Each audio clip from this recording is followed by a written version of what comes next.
Good morning, everybody. Happy Monday. Welcome to Coffee Break presented by Superbook Sports. We hope you are all having a wonderful day and had a wonderful weekend. D-Mac, how are you, my friend? Super awesome. Rachel, how are you? I'm good. What does the mug say? I missed it. Catitude is everything. Is that a Kim So, mug? repping for the Cats. Want to put a quick plug out for my son, Connor McKee, who ran his first half marathon on Sunday. No Did the way. half of the Colfax Marathon, knocked that off. He's running the Boulder on Monday, and his sights are set on breaking the fastest I've ever run the Boulder. So, son eclipsing the father. We'll see. We'll What see is if he can. the... My fastest Boulder was a 46:26. Wow. Yes, sir. So, but congrats to Connor. It's his first half. He did it in like an hour 55, which is a really good time, and I'm proud of him. I think I've told you this, D-Mac. I'm not a runner. I was a swimmer growing up, so running is like my kryptonite essentially. But Mm-hmm. once a year, I run 1 mile for 30 days straight, for 1 month straight essentially. Really? And I'm about to start it up because I leave for Hawaii at the end of June. So I'm like, all right, well, there's no better time to just try and do the mile. But it is my kryptonite. I hate running more than anything. But it's like a mental thing, right? Like I'm like, all right, it's what, 10 minutes out of your day every single day? That's nothing. So I always try and do it at least once a year. Okay. All right. Good for you. Good for you. Thank you. Best of luck. Thank you. I will definitely need it because I feel like my age is starting to catch up with me. And I'm like even this weekend, I had so much fun with friends. We had like game night. We went out to Golden one day, and I'm like, I need a weekend from my weekend. So I feel like it's just catching up with me the more and more All I do right. it. All right. Well, you go get it. You go get it, Rachel. Get Go ready for. get Wait, them. wait. When's your trip to Hawaii? End of June. Okay, so we're done with parades. We're Yep. done with championship. That we're done. You've cleared that. I made my boyfriend's entire family wait till the end of June so that we can, for sure, game 7. I'm hoping a Mhm. parade. I made everybody postpone their plans for us to go so that hopefully we can watch the Nuggets win a championship. Let's My go. wife and I were doing the same exact thing. We're gonna go. I think we're gonna do California again. See our kid play baseball. Nice. And get out to some beach. Get out to some sun, fun in the sun. Hopefully some Cali fun in the sun. But same exact thing. Like all of our plans are based, around a parade. I Yep. even reached out to a buddy of mine, and they are having parade planning meetings starting tomorrow. Let's go. Yeah. Let's go. Let's go. Well, you and So I are talking about going on vacation. Jake Shapiro's already on vacation. He's hanging out this morning because he is live in Los Angeles. Good morning, Jake. How are you? How was your weekend? Oh, it's been wonderful. It wouldn't be a coffee break live from somewhere without one of us getting sunburnt. Little bit, little bit. wow. It happened. I thought that was a shirt under your shirt. No, it's a different skin Wow. color now. I'm lobster roll color, DMAC. I know you're familiar with it from your time growing up. But no, everything's great. We're really enjoying Los Angeles. Was in Koreatown last night, seeing all Nice. the sights. Spent some time in Santa Monica. Ran into a 7'1" Serbian man from Sombor, Serbia, in Santa Monica on the boardwalk yesterday, or like right outside the boardwalk yesterday. That was interesting. So yeah. So is that oh man, what are their two names? Samajin and No, that was Nicola. you Oh, he ran was into on the Nicola. board. Well, they're staying maybe a quarter mile. So he was like walking right on the path on the Santa Monica beach. So he wasn't on the boardwalk, but he was like right on the path where the Santa Monica beach is. I think they were just like, they weren't doing anything. Like they were just, that's where their hotel is. Like their hotel's on the Santa Monica beach. And you just So who was he saw with? him like... Well, they were doing media availability. He was with a bunch of coaches. They were between things. Like the players were Oh, having a meeting, so it wasn't like some scandalous thing. It was 11:45 in the morning, and they had just watched film. okay. Okay. But he's not Yeah, over there playing like boardwalk games or anything of that no, nature. but I think he would be too tall to ride the roller coaster.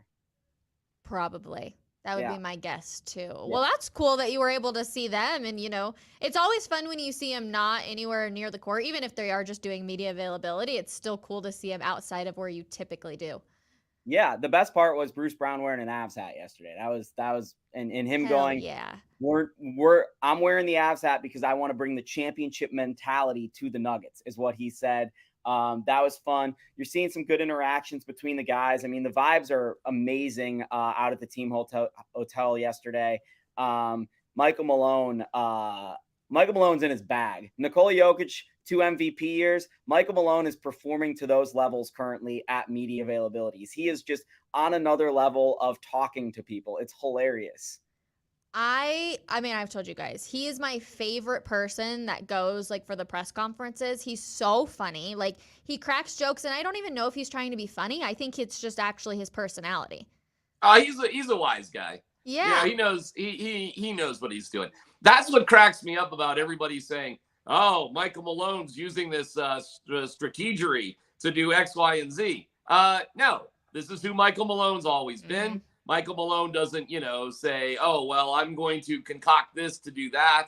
No, he has been critical of his team at a variety of points during the year, and he's incredibly praiseworthy of his team. He is being exactly right now who he's always been, what he's been for the past couple of years, what he's been since he's been the Nuggets head coach. This is who he is. It's just again, with a lot of the national folk, they're just now paying attention to the Denver Nuggets. And wow, we are seeing a 180-degree spin now, aren't we? Oh man, heads are spinning around. We are. So I've got a couple things on the national folk because they're all out here because it's Los Angeles, right? And this is just hilarious. So you have the Denver media contingent sitting essentially where all the ESPN people are. So Stephen A is like right behind the Denver folks during Game 3. You've got Mike Greenberg. You've got several other ESPN folks, Woj, all the big names. I'm not going to name a name here, but when Nikola Jokic picked up his 4th foul in Game 3, someone clapped and said, "Let's go," from the ESPN folks. You had the ESPN social media team sitting right next to me, and it was very obvious how Lakers-centric this was. It was ridiculous. It was as ridiculous as we've seen on camera, off the camera. And it's just so funny because you guys were there after games 1 and 2. There were one guy, Ohm from ESPN, Tim McMahon's kind of been around nationally, that have been around the Nuggets post game. Last night 2 nights ago after the Nuggets won Game 3, all of the national media pretended the Lakers didn't exist, and all of a sudden they were on the Nuggets. So it was Nuggets press conference. It's Ramona Shelburne, ESPN, Tim McMahon, ESPN, Adrian Wojnarowski, ESPN. I'm like, can we get some questions in here? Like, this is just ESPN now?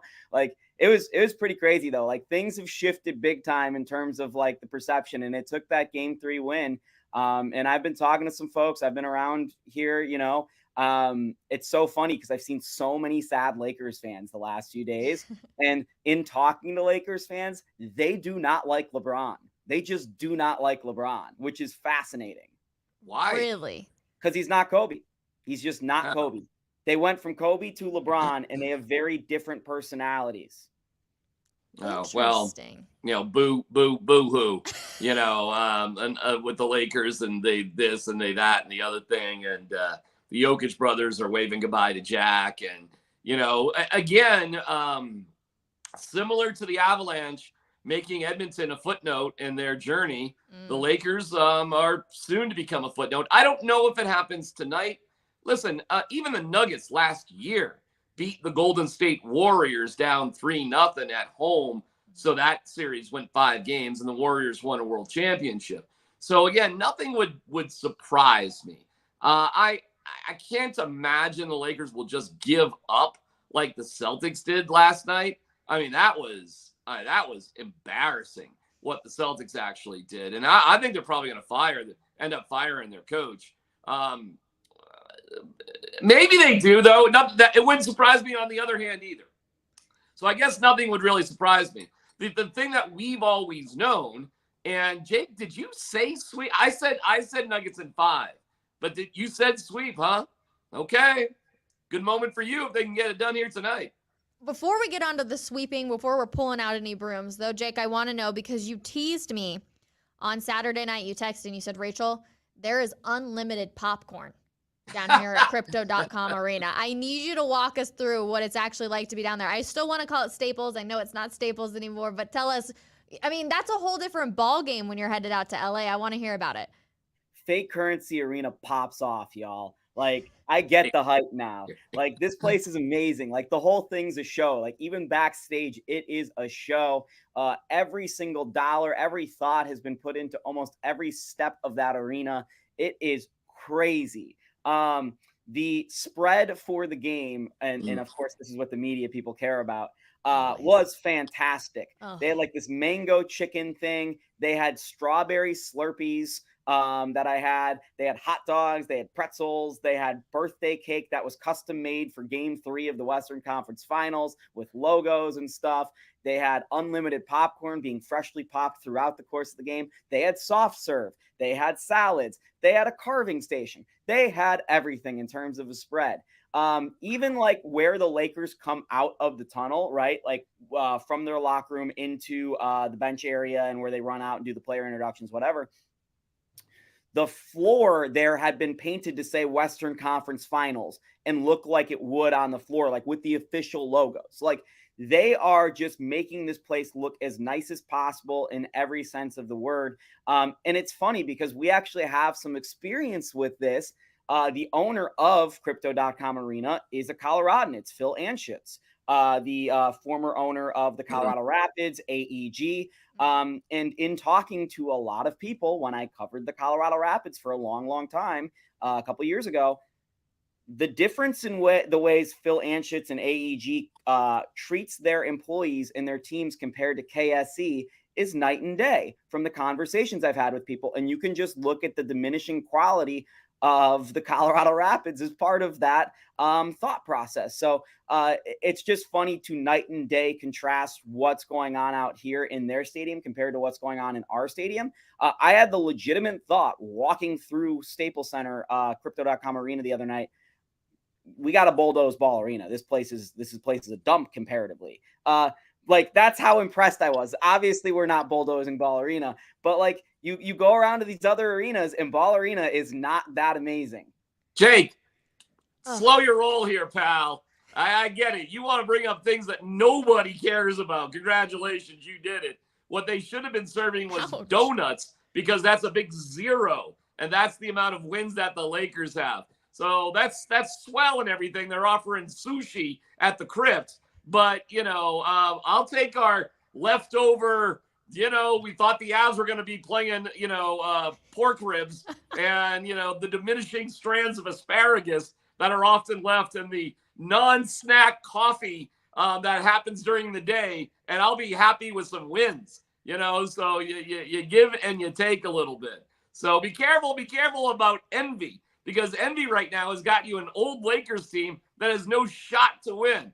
So I think Stan is doing just fine as we're getting ready for maybe another parade in June. Listen, all I'm saying is I would like to eat dinner when I go to a game. That's all I'm going to say on that. We are seriously complaining about crap nobody cares about. Well, no, people care about it, man. People do care. You'd be shocked. And it's not just our food. It's the food across Ball Arena that is bad. Like, the food there Except is the popcorn. bad. The popcorn is delicious. I'm just saying, like, this stuff has an impact on the fan experience. And by the way, the owner of Crypto.com Arena is not the owner of the Lakers. So I'm not saying that the KSE should be more like the Bus family. I'm saying, hey, maybe be a little bit more like the people actually from Colorado, Phil Anschutz. Hey, I like practice hockey rooms that are smaller than this table. I love the fact that if I arrive at 6:25, they're out of everything in terms of food and snacks. I love it that there's no access to bathrooms during games. I think it's wonderful. I'm happy as a clam. Guys, seriously, what are we talking about here? I mean, what are we talking about here? Listen, I'm just jealous that Jake got unlimited popcorn. I pay $9 for my popcorn. So I was just a little jealous, but I'm always curious, and I think it's so fun. And I know that's why so many people on their bucket list have going to different arenas, different stadiums, whatever, depending on, if you're a fan of the NFL, NBA, whatever it's going to be. I know a lot of people have it on their bucket list to try all of them. So it's good to know that Crypto.com Arena, Jake, gets an A+. Here's what Crypto is giving away for free. L's. They're giving away L's for free. Which one is my correct one? This one? Yeah. It always flips on the camera, so you got to double check, but we got L's. So let's move on then. Could we see history be made? The Nuggets have never swept a team in the playoffs. Is that going to happen tonight? Jake, you say yes. Why? Yeah, I came into the series thinking the Nuggets would sweep the Lakers simply because the Nuggets are a lot better than the Lakers. I've actually been impressed with the Lakers. Like, they're not very good, but I think they've put up quite a fight for not being good. But they quit at the end of game 3. Like, let's not get it twisted. There's a lot of quit in Anthony Davis and the Lakers. Like, LeBron James is battling. He's trying to force this team through, and they just decided to end it. Like, we're not even talking about the lineup that the Nuggets closed with in game 3. No one even mentioned it. Jeff Green was playing for Aaron Gordon. Bruce Brown was playing for Kentavious Caldwell-Pope. It was working very well for the Nuggets. It was working for the Nuggets. There was no need to change it. But how much of that was due to the fact that the Lakers had just quit? LeBron, in talking to him after the game, straight up said after the Nuggets hit those back-to-back threes at the start of the fourth quarter, they knew they were done. And it was like a 1-point game at that point. So I think the Lakers know that they're done. They do have a couple wild cards heading into tonight. One, Mo Bamba, who I said it should have an impact on the series if he's healthy, is going to be back tonight. He can potentially be a little bit taller of a guy they can throw on Jokic. However, Rui Hachimura has done a good job on Jokic. Like, that's actually a thing that has happened. But that's not what's killing the Nuggets. Obviously, nothing's killing the Nuggets at this point. And then secondarily, we've talked about D'Angelo Russell, who has been awful in this series. He can become a free agent this summer. Does he have a game where it's like, I'm going to go for 45 points in a loss just so I can get a max deal this summer? Like, there's a couple wild cards heading into this game, but ultimately I think the Lakers are just completely outmatched. I also think their mentality is done. And I think the Denver Nuggets, more so than wanting to get to the finals because they know they're going to get there either way now, I think the Denver Nuggets want a week off. Listen, Jake makes a lot of great points, but I'm not dismissing an NBA team like the Lakers and LeBron and all that. It's not going to be, I don't think it's going to be that easy. Listen, predicting the Lakers win seems foolish because why? And there's really no reason why. The Nuggets are clearly a better team, top to bottom. Those back-to-back threes were absolute killers. You want to talk about just a death blow. Have guys come off your bench to play like that or have those moments when it matters most. That is emotionally crippling for the other team. And that's what happened. It wouldn't surprise me, though, if the Lakers find a way, if the referees find a way, if they just, I mean, guys, the Nuggets lost to the stupid Wolves in game 4, okay? I mean, you know, they dropped a game to the Suns where they were so much better than the Suns, as it turns out. So, like, dropping game 4 would not be a shock, only to come back and just clean the floor with the Lakers Wednesday night in game 5. Listen, the Lakers would have to give everything they possibly could. So if they don't forget Michael Malone last year, guys, when the Nuggets won game 4 against Golden State, what was his reaction? Oh, at least we didn't get swept. So I think, but then they got, destroyed in game 5, and I would suspect the same thing's true. So we'll see. I think if the game is close in the fourth quarter, like if it's not absurdly going the Lakers' way, I mean, I think the Nuggets may just turn around to each other and be like, well, we may as well win it just right now. But if the Lakers sort of get some sort of lead or whatever, or if they're up by 15 and it's, a bit of a stretch with like 6 or 7 minutes to go, then all right, fine, whatever. But I'd say if the Nuggets are within 5, one way, first of all, if they're up by 5 with 5 minutes to go, they're about to win by 15. It's going to go like that because there's no heart left with the Lakers unless they can take some sort of 10-plus point lead into the 5 minutes to go mark. One of the things that's been so interesting to me is I was watching the national shows this morning and everybody was talking about if LeBron loses and gets swept, does it affect his legacy? And D-Mac, you touched on slightly, but the refs and the whistles we're going to hear. I mean, it's a real conversation to be had when it comes to that because we do know certain times the whistle goes a certain way, Jake. Yeah, the whistle was out of hand at the start of game 2. And in the third quarter of game 3, it was pretty ridiculous. I think that's always going to be part of LeBron James's legacy is the flopping we've seen in this series, is the whistle he gets called. to say that this has no impact on LeBron's legacy is stupid, because yeah, you can just go with, and I made the joke on Twitter, oh, he's going to have less finals wins and more series sweeps now than Michael Jordan. But the reason why I say this affects LeBron's legacy is because this is the passing of the torch. We thought it was going to happen at other times. We thought it was going to happen with Kevin Durant in the 13 finals. We thought it was going to happen with Kawhi Leonard. We thought it was going to happen with Steph Curry. LeBron has outlasted all of those guys. He is not going to outlast Nikola Jokic. So as Nikola Jokic puts the Nuggets on this run with 2 MVPs and then potentially captures a finals MVP, we would put him as the shoe-in favorite for that. But Jamal Murray is going to win the Western Conference final MVP, so anything can happen. But this is Jokic's time to claim the undisputed title as the greatest player in the league right now. And it's been handed to him by LeBron James via a sweep. So that's why I say this impacts LeBron's legacy, because it's the same way Kobe's legacy is impacted by Jordan and vice versa. You know, here's the deal with LeBron, which is weird. He's going to have to, if he wants to win a championship again, find another younger, dynamic player to play with. Like if he were to play with Devin Booker or play with, you kind of like how Shaq played with Dwayne Wade. It was really Dwayne Wade's team. You know, that's where LeBron is. I mean, he hit 3 threes and, you know, it was like, oh, it was like a miracle that actually happens. But at 38, he's never going to win in the West. Not if they have to go against the Nuggets. I mean, that's literally never going to happen.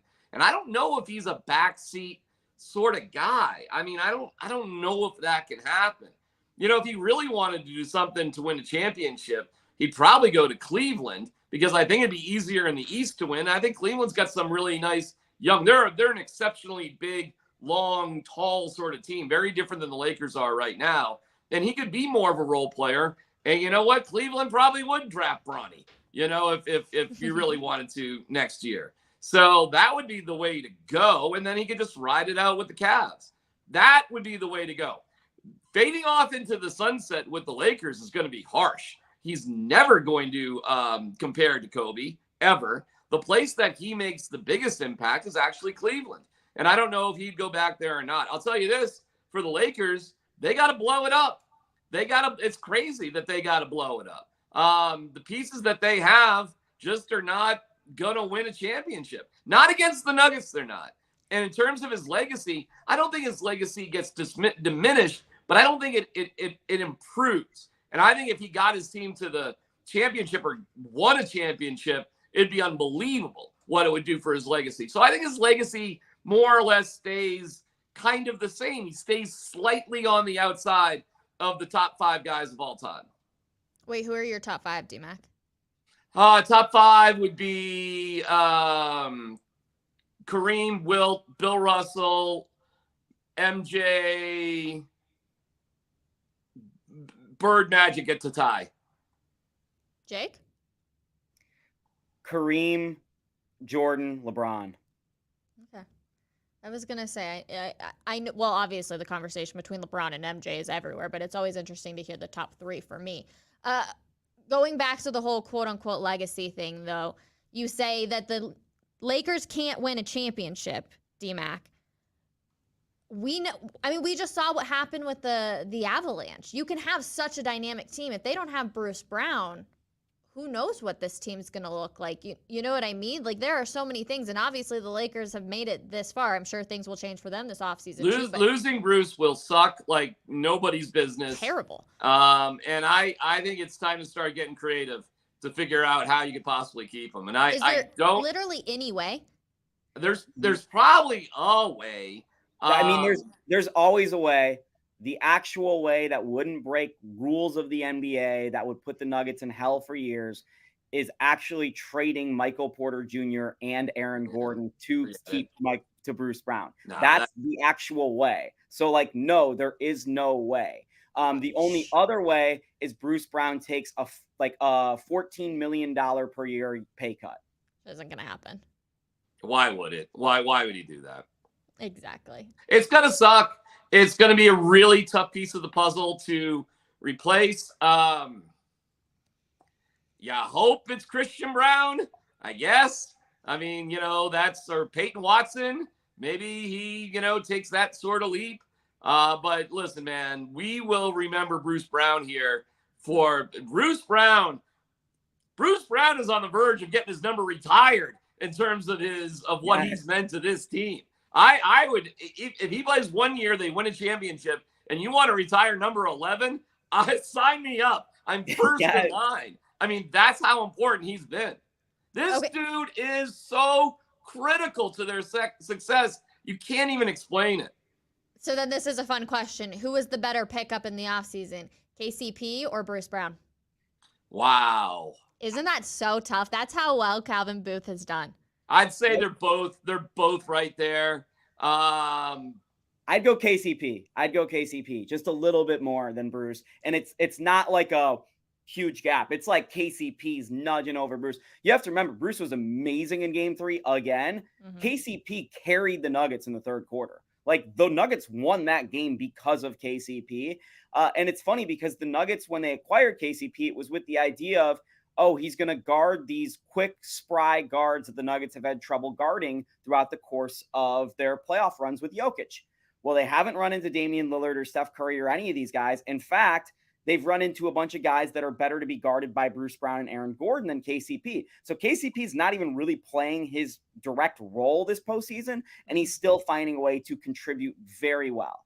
Well, again, KCP's hit so many gargantuan three-pointers in the playoffs that makes such a difference. That's a great question. They're both great. Asking a question that's going to stump D-Mac because you never know what you're going to Well, get. because I think they're both critically important. They were both tremendous pickups. I'll tell you what was addition by subtraction was just getting rid of Bones Highland because, it felt weird. It felt like you could use his energy in that back half of the season when they went 12-11 after the All-Star break. But it was, guys, I'm telling you, it was too much of a distraction in the locker room. That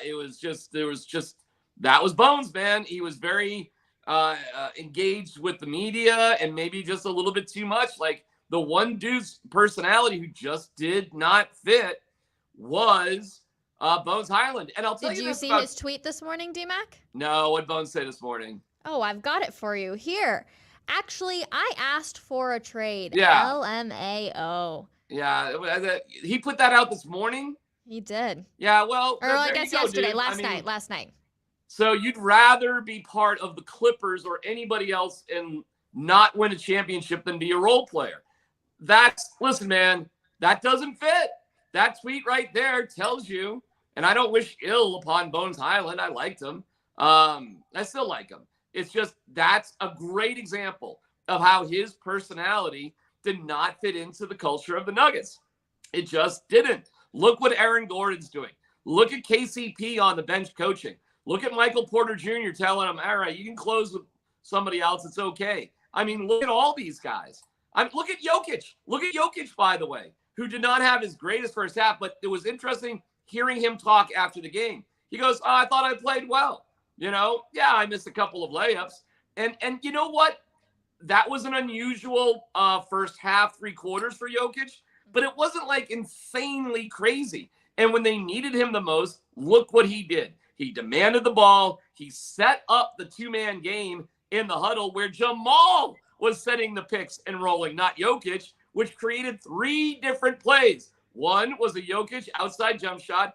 2 was a driving shot flip, which was a crazy shot by Murray. And 3rd was a drive by Jokic to hit an MPJ on the other side of the court for a 3. They ran the same action 3 different times and got 3 different plays out of it, designed and set up by Jokic, who wanted that 2-man game with the whole side, just him and Jamal. Listen, guys, Bones, that's Bones, man. Why even put that out there, dude?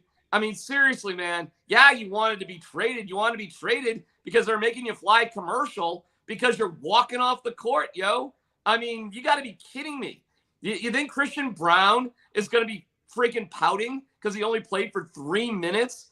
And, and he may even play less. He may even play less. This seriously may go to just a 7-man rotation the rest of the way. That's on Bones, man. That's on Bones. Nice young man, needs to grow up. Best of luck with the rest of your NBA career. Listen, that's what I said. I said not a lot of players. We'll get to Carmelo Anthony. Never won a championship. A lot of players want to win championships in their career. You're on a team. I know you're not the big star you wanted to be, but I'm just saying you should have stuck around. But it does show. I agree with you, D-Mac, that to fit with this team, there's a certain type of maturity, and we see it with MPJ. He doesn't always get the big shots. Yes, of course, he's definitely showing up, but he's okay if he has to sit on the bench if that means somebody else is riding really hot, because it's all about the team and the one goal, and that is winning a championship. Let me tell you, one of the stupidest narratives about the Nuggets right now is that they're boring. They are a fast-paced, fast-break team that can score any way you want. They have a high-flying dunker in Aaron Gordon with plenty of alley-oops. They've got a big man that makes things happen like you've never seen before. And they're hitting contested jump shots left and right. Plus, they got some character with Bruce Brown doing the whole, that sort of thing to the Lakers bench. And you got a coach who's calling out the national media. You love to boring? see it. They're not boring. They're chock full of tons of personality. There's two brothers who are the same size as Jokic heckling Jack Nicholson. This is not a boring team.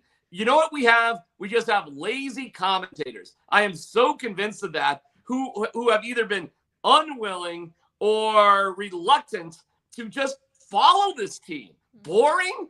If you're calling them boring, you seriously haven't even looked into it. And my guy, Craig Carton, I go way back with Craig. We went to college together. I've known him since I was 18 years of age. To say nobody cares about basketball in Denver, Craig, they're the 8th most attended game. They have the 8th best crowd. Attendance. Yeah. Attendance. 8th best attendance. And the only reason they're 8th, dude, is because the stadium's not bigger. Every freaking game, except maybe 3 or 4 games in like November. There were 2 games in November against the Rockets that weren't sold out. That was it. Okay. I mean, dude, Craig, give me a break there, dude. And I think Craig has some biases about being here in Denver for the time that he was here. And I like Craig. I do like Craig. But, that's another weird dig that you just say because, you just don't like Denver yourself for your own reasons. And I like Craig, so I'm not trying to kill him on that necessarily. But it's a terrible, ridiculous, false narrative. Craig was here when the Nuggets were winning 14 and 11 games a year. Of course, this wasn't a basketball city. Who the heck wanted to go watch that? It's like saying, if you showed up to Denver right now and were here for 2 years and then left, oh, Denver's not a big baseball town. Okay, well, what were the Rockies giving us at that time? It's just incorrect. The fact of the matter is the Nuggets have never given the city of Denver something like this. Denver's a really solid basketball city. The state of Colorado is a solid basketball state. It's not amazing, but the fact of the matter is we've had an NBA team for 50 years, this pro franchise for 60. They haven't won anything. Exactly. That's why there aren't more Nuggets fans. That's why they're 4th in town among the big 4 teams. So to dismiss Denver as not a basketball city is to not understand the fact that the Denver has never really had the opportunity to become a basketball city. So I just disagree entirely with the notion of everything that's going on in the national media. I thought Cecil nailed it today where he was just like, who cares at this point what they have to say? That's great. I agree with Cecil to some extent. On another extent, I'm loving how annoying and obnoxious everyone from Denver is being right now because it's the way every fan base has been to the Nuggets. The national media has been to the Nuggets the entire time I've been alive. Keep the receipts. Just keep going after these people. It is hilarious. Like the fact that Keyshawn said today on their show, he's like, yeah, you're going to have to call me and tell me the score of game 1 Denver-Miami because I'm not watching that. In front of Jay Williams, who's on every day with DMAC, and Jay Williams is like, are you kidding me? Like, it's just absurd that these people would continue to trot out these narratives. Like, let's look at a potential Denver-Miami finals for a second. You've got the most captivating personality in the sport right now in Jimmy Butler versus the best player in the sport in Nikola Jokic. You have the best coach right now in the NBA and Michael Malone going against a team who has never won a championship. These would be fascinating storylines in any other league that's not the NBA that only cares about Boston, Miami. It's for title number 18. These players hate each other, even they play each other twice a year. Who cares? Who cares? Yeah, if we want to go a little bit deeper, let's go Jokic brothers against the Morris brothers. Right. I mean, there's some. Let's not forget, Miami was about to go West Side Story on the Nuggets in their own hallway not that long ago. Nah, there's plenty of heat with the Nuggets and the Heat, and I don't really care if anybody wants to pay attention to it. First of all, they will. They will. The ratings for this series will be great because NBA fans love great NBA action. And when you put the best players together, you're going to get great NBA action. So, no, the ratings are going to be fantastic. Will they be Lakers Celtics? I don't know. Probably not. But looking at that Celtics team, I mean, that's a bad team. How did they even beat the Sixers? Like, how the hell is Grant Williams even an NBA player? Never mind a starter for the Celtics. I don't even get it. Jake, that was going to be my question. What happened to them? Because they were rolling, and now it's like, how did you even make the playoffs? Hey, like, what happened? All year long, I've been telling you guys on this show that everything was breaking correctly for the Denver Nuggets. Like, every single thing in the league. And, like, we're at this point in the Nuggets playoff run. No one's been hurt. Like, everything has just been fate for the Nuggets. It's like destiny that this is going to happen for the Nuggets. Knock on some wood there, Jake Right. Shapiro. I got glass. I got wood. I got whatever you need me to knock on over here. But, like, from day one of the season, like, the thing with Boston is they're very talented, but they're not a team. And they've only faced a minuscule amount of adversity. Doc Rivers and Joel Embiid and James Harden fade at one single notion of adversity. These guys at least overcame that. Tatum has gotten more efficient over the course of his career. He's gotten worse in terms of what he should be playing basketball. Their coach is a rookie head coach who not only wasn't the lead assistant, wasn't the secondary assistant last year for the Celtics. He was in the second row coaching. It would be like Charles Klass taking over for the Nuggets as the head coach. If you don't know who that is, that's because that's who Joe Mazzulla was last year. So every single thing like around the league has broken right for the Nuggets to put them in this spot. Like, we're talking about the Nuggets one game away from a sweep tonight against the 7 seed in the Western Conference. They're going to potentially play the 8 seed who barely got past the play-in games to play in the finals. So it's just the Celtics aren't very good because they aren't a team. They haven't developed that chemistry throughout the course of the year. They've thrown a lot of talent at the problem. They've drafted and developed pretty well. But the fact of the matter is they don't make sense as a cohesive group. And because they tried so hard last year to get Robert Williams, Time Lord, back on the floor through his knee injury, he looks like a shell of himself. He looks like he'll never be the same player again. So some of the things that made them so important and good last year aren't there anymore this year. And you look at this Heat team, which, by the way, is 10 times worse than they were last year when they were a shot away from beating the Celtics to go to the finals. And you got Gabe Vincent running circles around Jaylen Brown. And Jaylen Brown's about to get a supermax from the Celtics. Like, these teams just put themselves in really bad situations because of the way the collective bargaining agreement is written in the NBA and the way you have to construct a team. Like, the Celtics can either let Jaylen Brown walk or offer him a god amount of money that's going to be way too much. And that's the same thing with Tatum. So it's hard. And you look at what Al Horford's done. He's been fantastic in these playoffs. He hasn't been as good in this series against Miami. They don't have like Blake Griffin hasn't been the depth piece they thought he was going to be. Grant Williams, as DMAC pointed out, has been atrocious. Sam Hauser's been not part of this team. Derek White's not even been that good, and he's my guy. But, it's just not a great team.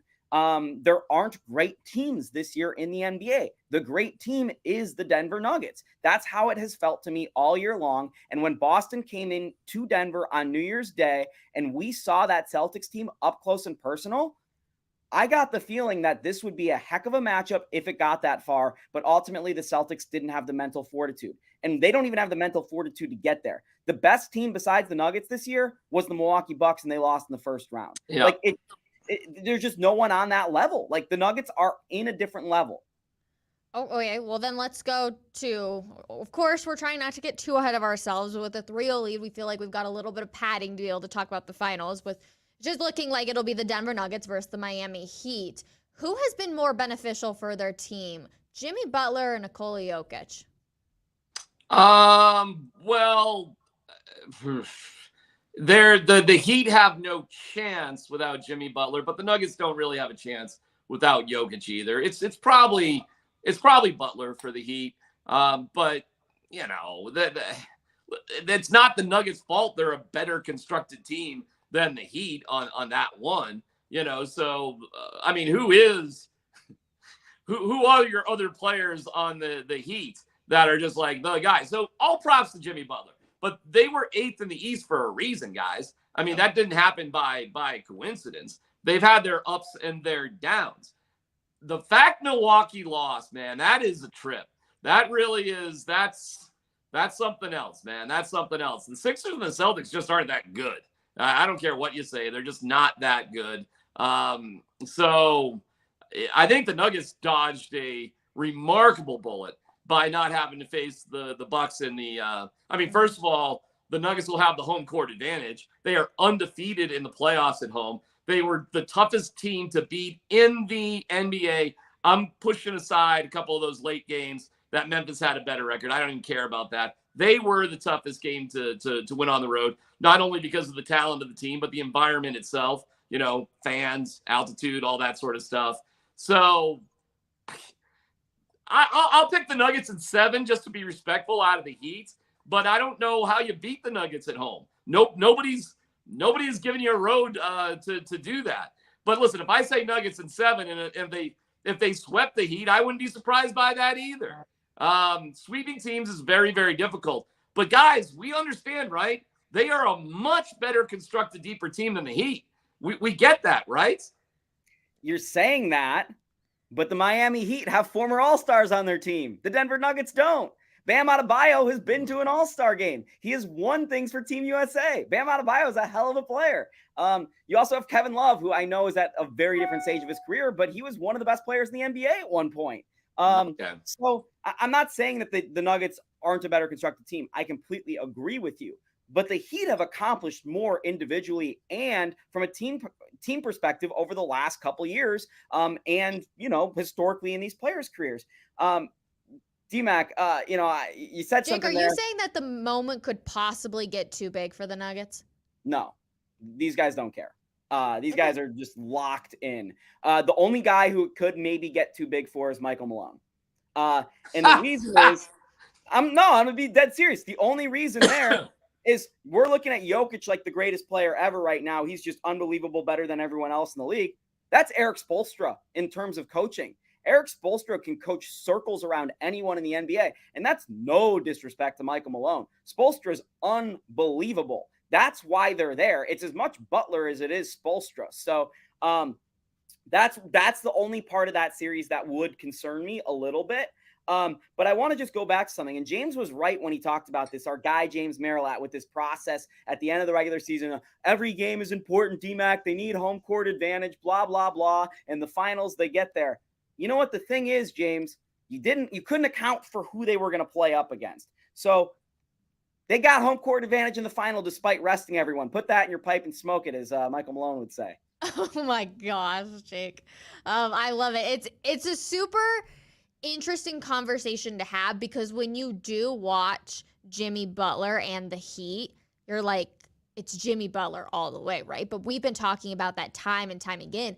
I was in the press box with Jake one day and I was like, Jake, Jokic had gone down and I was like, this team, they couldn't even survive without Jokic. And of course, Jake throws me a dirty look and he's like, Rachel, don't you dare even say that. And I was like, okay, I'm just saying they need Jokic while the Heat need Jimmy Butler. And it's going to be a battle of who's going to be able to pop out that night. And of course, we've got Jamal Murray, MPJ, Aaron Gordon, although I would love for him to hit a 3 at least one of these times that they just give him the wide open shot. But this finals, again, we're not trying to get too ahead of ourselves, but this finals matchup could be so much fun because of the stardom that we have in Jimmy Butler, at least in my opinion. How exactly do the Heat stop Jokic?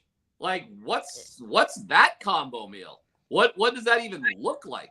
Listen, if Jimmy Butler goes for, we have already survived really good guards going for 35 points. All right. It's okay. We get it. We understand what that goes. But what exactly, and again, it goes to the narrative of the Nuggets are the danger. The Nuggets are the one who knocks, not the other way around.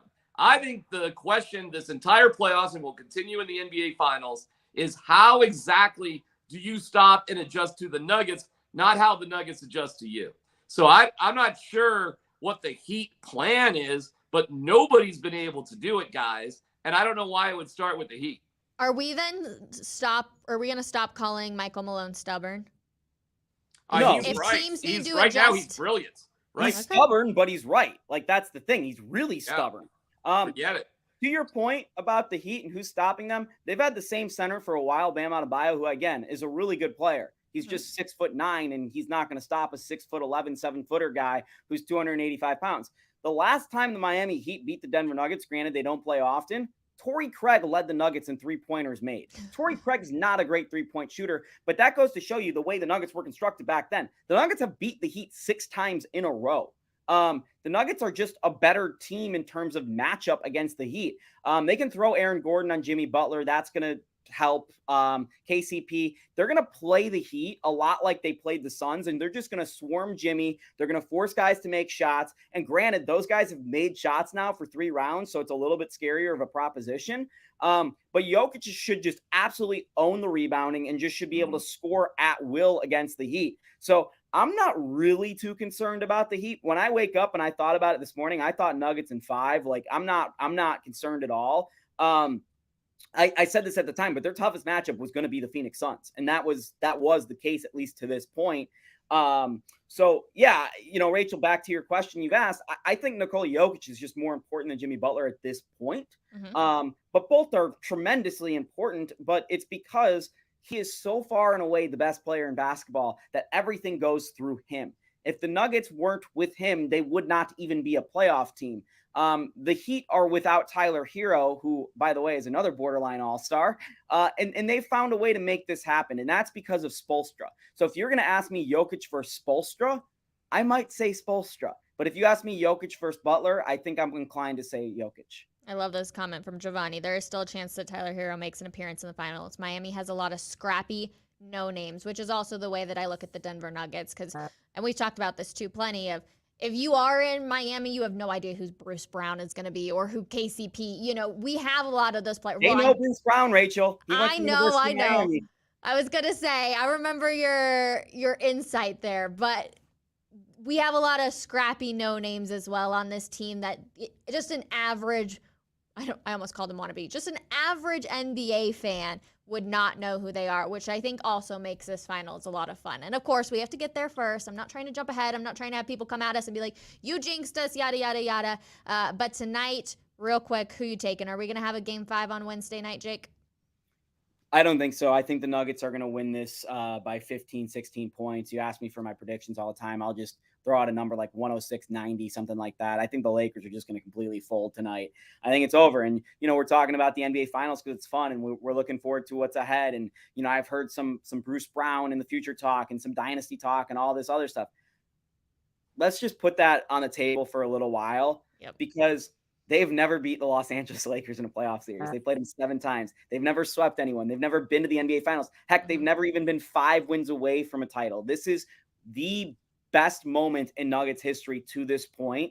And just living in this moment the last few days around the team and, getting my inbox flooded by Nuggets fans is an amazing moment to be a part of. It's like, when John Elway got the Broncos to, the promised land for the first time really since the 70s. And it's just a different attitude than you've ever felt before. So to be taken seriously, to be a real serious finals, a championship contender at this point, to have the national media know who the Nuggets 7th and 8th men are at this point, like it's a wild point to be. So I'm just really excited for tonight, and it's been an awesome few days. I talked to so many Nuggets fans on Saturday night. Long time Nuggets fans like James Marilat, who've rooted for this team for 50 years.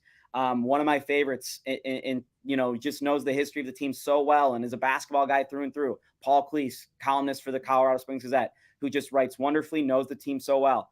And me and him talked about it for, an hour or so.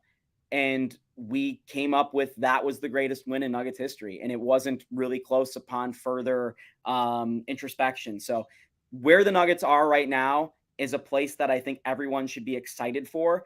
And when the Nuggets win tonight, it's going to be awesome to look forward to Miami and that matchup and the NBA Finals. but let's celebrate the Western Conference Finals. I know everyone's like, oh, it's just another step. Let's not celebrate these things. The Nuggets have taught us this year that you can both celebrate and want the things along the way and still celebrate and want the big prize. You can get both. You can have your cake and eat it too. Let's go. Let's have a fun night tonight. Jake, you're almost getting emotional over there. Everybody was talking about your rant earlier. I think that was the best one we got. D-Mac, your prediction. Lakers probably win tonight. You know, I can't be right if they don't lose a game. And when I said Nuggets in 5, it sounded, oh my God, what are you saying? Like, that seems so outrageous. To predict a sweep is kind of crazy next level confidence, bordering on arrogance. So I'll say that the Lakers figure it out. In no way am I rooting for that or hoping for it. Hope that Jake's right, rooting for myself to be right. But, listen, man, things happen in the NBA. Like, when the Nuggets got up by like 14 or whatever, everybody's like, oh my God, that's it. And like, no, I mean, they go on runs. The teams go on runs all the time. Jamal Murray was unconscious with 30 points and he missed 8 shots in a row. I mean, this is what the NBA is. Jamal was asked about coming from behind when they were down 11. And he was like, no, that's nothing. We're in it. Down 11 in the NBA is in it, guys. Down 15 is in it. I'd say you're not really out of it. 25 to 30, somewhere in there. You get some sort of margin. Like 30 is practically impossible, but down 20, 18, 19, 20, guys, come on now. I mean, let's not pretend we've watched the NBA for the first time this year. I mean, that can happen. So I think the Lakers figure it out somehow tonight. They leave it on the table. Then they're exhausted. They won't want to come back here. That's for sure. And in front of our paltry, sold-out crowd for the umpteenth time in a row, the Nuggets, went on their home court in Game 5, and I think that'll be awesome. They're thinking 1, 2, 3, Cancun, and just like D-Mac. Well, I'll tell you this really quick. I'll tell you this. If the Lakers are down by 5 with 5 minutes to go, that's a wrap. I mean, forget it. And if the Nuggets just come out and punk the Lakers like they did the Suns and have a 25-point or more margin going into halftime, well, that game's over too. So there's some markers that are going on here, guys. I love all the comments. Everybody is so hyped on the Nuggets, as are we. Some news dropping this morning. Carmelo Anthony is retiring. You guys, I thought he had already retired. So when this news popped up, I was like, oh, it's just official now. So Carmelo Anthony retires. What are your best Carmelo Anthony moments, Jake? When the Nuggets drafted Jamal Murray with the pick that he was traded for. I love it. I love it. That's number one today, like no doubt. But no, like, ridiculous hate on Carmelo Anthony. You didn't even let me get to my love. I mean, there's so many other moments you could have picked out, but you went to that one first. So you showed your hand. You're a typical Carmelo, unappreciative hater. And I'm so sick and tired of hearing that narrative for a guy who uplifted one of the most pathetic teams in the NBA. They did nothing but go to the playoffs with Carmelo Anthony. He was worth every single ounce of the 3rd pick overall that he got. He put fannies in the seats for close to a decade. He was generous in the community. Okay, he wanted to go. But even when he was going out the door, you got to go back and look. He put up great game after great game. He got them to a Western Conference final. They couldn't quite, get over that. But they went to the playoffs literally every single year. He is so deserving of having his number retired. And next to Nikola Jokic, he's the next best player in Nuggets history. I would still say it's Alex English or David Thompson. And I would say Carmelo Anthony. But the way he went out really soured people. I mean, what's it, Alex English or I'm sorry, you just said him. David Thompson went to the ABA finals and he was amazing. They never went to the NBA finals. ABA finals with David Thompson. Oh, okay. Well, you're talking about team history. It's important. ABA finals, what were there, like 7 teams, Jake? I mean, what are we talking about? We played Dr. J. It was fantastic. These two argue. I'm going to be putting a poll on YouTube. Did they get through the Flint Tropics on their way there? They got through the Kentucky Colonels.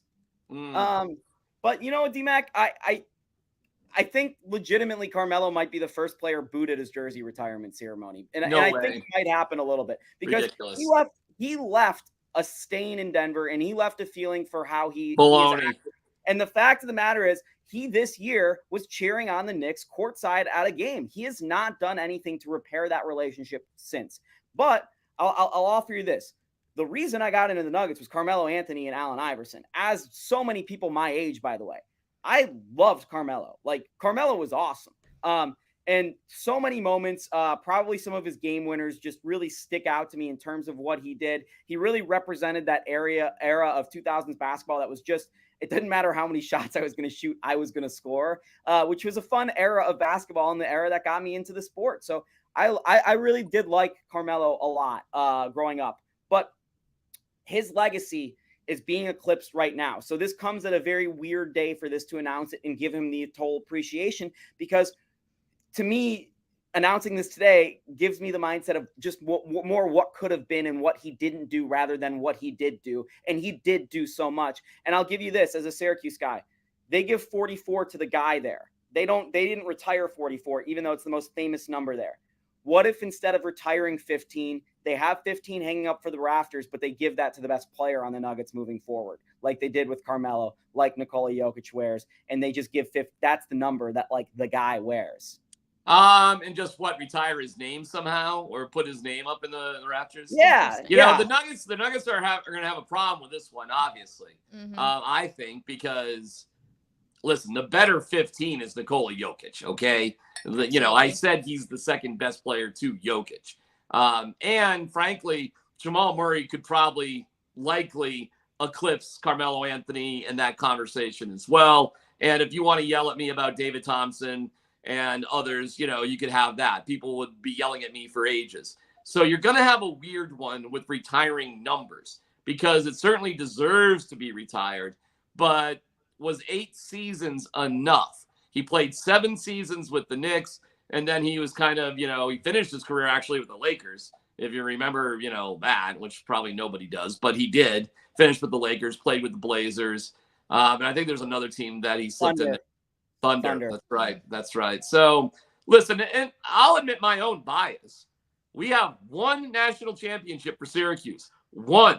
And Carmelo that was the greatest 6 months any students ever spent at Syracuse University. Carmelo Anthony's total time. I don't know if he finished the second semester of classes. Probably not. But, you know, he was probably there in, you know, August, and he made it through March. Awesome. We'll take those 6 months, 7 months forever in Syracuse lore. So I'm a little biased. No doubt about it. But to fairly evaluate him as a Nugget is to look what impact he had. And you've got to see how bad they were before they drafted him. And the fact that they actually went to the playoffs in his rookie year is actually stunning. There's a whole big story with that, too, because they were going to fire Jeff Bzdelik, but they didn't expect him to actually make it to the playoffs. Well, he makes it to the playoffs, and then they kind of got to keep him. And they kept him, and he made it to the playoffs again, but then they blew him out for George Karl, and, you know, sort of the rest goes from there. But you just got to understand how just god-awful the Nuggets were to earn that number 3 draft pick. I mean, it was embarrassing. And he turned this organization around. They had the best odds to get LeBron. Never forget it. Like, they had the odds to get LeBron. The Denver Nuggets, that's the biggest what if in Denver Nuggets history, is they could have gotten LeBron, and probably should have if the lottery went their way. But to D-Mac's point, amazing rookie draft class. D-Wade, Carmelo, LeBron, Bosh, Heinrich. It just keeps going. The best rookie that year was Carmelo. He got snubbed from Rookie of the Year. And that's something that sucks, because in Denver Nuggets history, we haven't had all these great moments. I mean, Nikola Jokic is the first MVP, and going back in Nuggets history, he was the first guy to get a first team all NBA bid, going all the way back to David Thompson. That's why I say David is someone that Skywalker just needs that respect. But Carmelo was never the best small forward in the league. He was never one of the all NBA guys. To me, again, I go back to it. He did so much for the Nuggets, but he wasn't that singular player that was able to be the player. He wasn't the face of the Nuggets. As soon as he left, there was someone else who came in and wore the same number and who was better. And in a way, after 2 weeks here, what's about to happen, if you put any other name next to 15 up in the rafters that's not Jokic, it's disrespectful to Nikola Jokic because he is so singularly greater than any Nugget of all time that to even put Melo on that number is disrespectful to Jokic. And again, I am not the Carmelo hater. I got into the Nuggets because of Carmelo, but what they did when they decided to give Jokic 15 changed the course of how Melo would be perceived. Jake's probably right, and they probably won't ever retire his number because you can't retire his number because of Jokic. Yep. So likely Carmelo Anthony will just sort of be passed over. And you know, I can hear even what Nuggets people would say, well, you know, he played more years outside of Denver than he did with Denver. He did by a little bit because he had a 20-year career. But let me just point out this too about Carmelo Anthony. He's a United States basketball hero competing in multiple Olympics. Second greatest American basketball player of all time at an international level behind Kevin Durant. And it's like certain that it's 1-2 there. So totally right about that. And D-Mac, to your point about the 8 years, Mutombo like played 4 years for the Nuggets and his numbers retired. So yeah, I mean, he is going to cruise to the Hall of Fame, the Basketball Hall of Fame. So if you don't want to retire or honor a guy that you drafted that played more years with you than any other team, who is a national basketball hero, who won a college championship, and you don't want to recognize that guy, that's on you. I'd figure it out, and I'll be the first one in line standing and cheering for Carmelo Anthony as a Nuggets player. Well, I did ask on YouTube, respect him or hate him, and we're at 67% respect him. So good. Should be higher.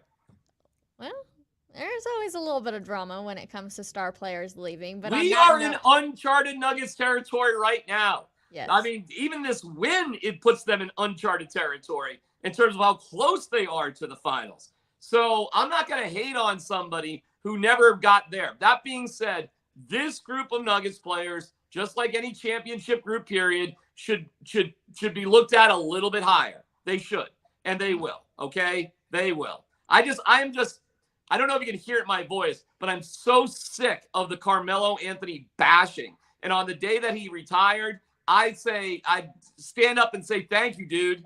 Thank you. You made it exciting here. You made it fun here. For the time that you were here, you made it a blast. And never mind that, he could have waited 2 months. You know, the best thing he did was give you value for a Jamal Murray pick. Give me a break. I have a feeling we're going to be seeing a DMAC column on denversports.com. Of course, Jake's going to keep us updated down there in Los Angeles. Have fun tonight, Jake, and everybody else. Hopefully, we're talking about pulling out the brooms here tonight. We'll see you tomorrow to break down Game 4 between the Los Angeles Lakers and Denver Nuggets tomorrow here on Coffee Break, 10:30 a.m. Bye, everybody. Have a wonderful Monday, and we'll see you tomorrow. Bye.